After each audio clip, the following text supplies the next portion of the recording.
Whether you have been away for a year, 5 years, or even a decade, the call of Azeroth never fades. Diving back into WoW in 2025 might feel overwhelming. Don't worry, I got you covered. In this video, we'll explore what's new, what's improved, and how you can get back into the game and have a blast. Whether you're a seasoned veteran or starting fresh after a long break, it's time to jump back in. So, why come back in 2025? First off, Blizzard has been busy. The latest expansion, The War Within, has pushed new life into the game. It, being the first part of 3 expansions, is a great start. From revamped leveling systems to cross-faction gameplay and some serious quality of life improvements, Azeroth feels a lot more accessible. And let's not forget about the community. WoW is starting to breathe again. With new players joining and old ones returning, a lot of the content is wide open for you. Whether you're here for casual questing, intense PvP or endgame raiding, there's something for everyone. Now, where do we start? Your characters, of course. If you played before, Blizzard most likely saved your characters. All the new expansions and patches did rescale their levels, and you might be confused at what level your character was left after that. Don't worry, it's all scaled correctly, and once you get back into the game you can pick up right where you left off. The only thing different is that Blizzard will suggest you to update your gear, to improve your leveling experience. You are going to a whole new region after all. If you don't want that, don't worry, they're not forcing you. If you have been away for a long time, I will suggest you, however, to start a fresh character just to learn how everything works now. Your characters will not go anywhere, and once you get a better understanding of where the game currently stands, you can give the desired attention to your old mains. So why would it help you creating a new character? Because now you get to choose whether you use the original starting zone of your race, or that you go into the Exile's Reach. The Exile's Reach is a great introduction isle, where you get to work through some quests and even a dungeon purely to get a better understanding of the game. It was the first major step of Blizzard to create an opening into this massive game for new and returning players. Are there things to think of when you're creating a new character? Yes, of course. 1. If you have friends that play the game, you might want to consider joining the same faction and realm. Now Blizzard actually managed to work out server merges a lot better, causing it not to be the most important thing in the world anymore. 2. Do you want to play Horde or Alliance? They're working better together, but still opposing factions today. 3. What race do you want to play? And is it currently available to you? Some races are currently unlocked by doing certain quests in the game with already existing characters. 4. Different races have different racial spells that could be a great addition to your playstyle. So, look into a race which actually fits the class you play and how you think it will be the best suiting your skills. 5. What class are you going to play? There's plenty to choose from, and you need to figure out whether your favorite race can be the class you want it to be. So after long consideration, and if you're anything like my wife, 3 days of choosing how your character will look, you are now ready to enter the game. Open at the very start your settings, calmly take a look over them and see what everything does. You can customize the game according to your needs. Do you need more action bars? Definitely possible. Are you colorblind? No worries, you can now turn on different kinds of colorblind mode to improve your experience in the game. My suggestion here is that you take the time to figure out how the settings of the game work, just so you can tinker it to your wishes. Now you're ready to begin your adventure. You pick up a quest and complete it, and follow up on the next one.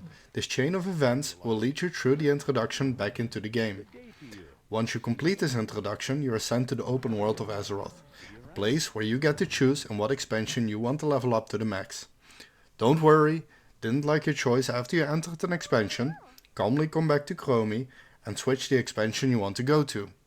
Keep in mind, if you get lost, just follow where the questline leads you. Also something to consider is that there's a lot of different ways to level. If you like to casually explore the world and read the lore, I suggest you pick up a questline and complete a zone this way. Are you looking for a more co-op player experience and you don't like questing that much, running dungeons could be a great option for you. Unlike in the old days, you don't actually have to find a group yourself anymore. You got the group finder for that now. You will be teamed up with 4 more players who are in the same search for a dungeon, and without running to the summoning stone, you now will be teleported into it. After you complete the dungeon and leave the party, you will be teleported to the place where you came from. This leaves a wonderful option for you to quest while waiting for the dungeon finder to find you the best possible healer in-game. Are you just returning to the game? Then I suggest you join the dungeon as a DPS. A tank usually takes a leading role in where to go into dungeons you have not explored before, and the healer has the job of keeping everyone alive. It sometimes does take some knowledge about what spells you can use to dispel someone, for example, or as a tank, how to keep monsters attacking you instead of that wimpy cloth equipped mage. Are you rather fighting players instead of NPC kobolds, and are you ready to pick a fight with the opposing faction?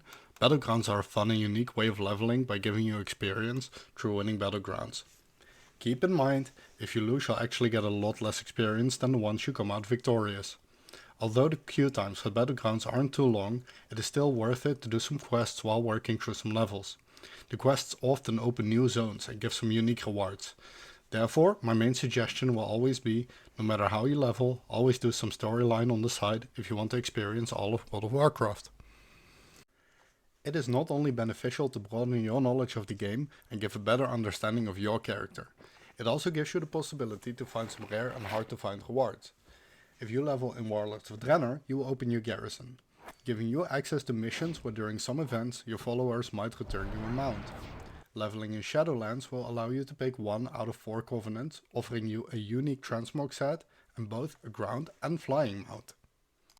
Now, as a returning player, you might have a question here. What is a transmog set? In 20 years, Blizzard designed a lot of fun, beautiful and strange armor sets. It would be a shame to wear them once and never see them again.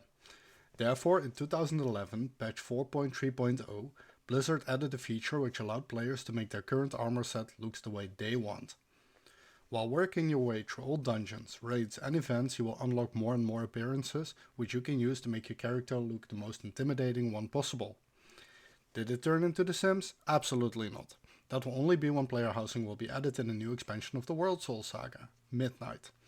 Let's just hope that Blizzard will give us exactly what we imagined it all along, which might prove difficult since the vast amount of players probably all have something different in mind.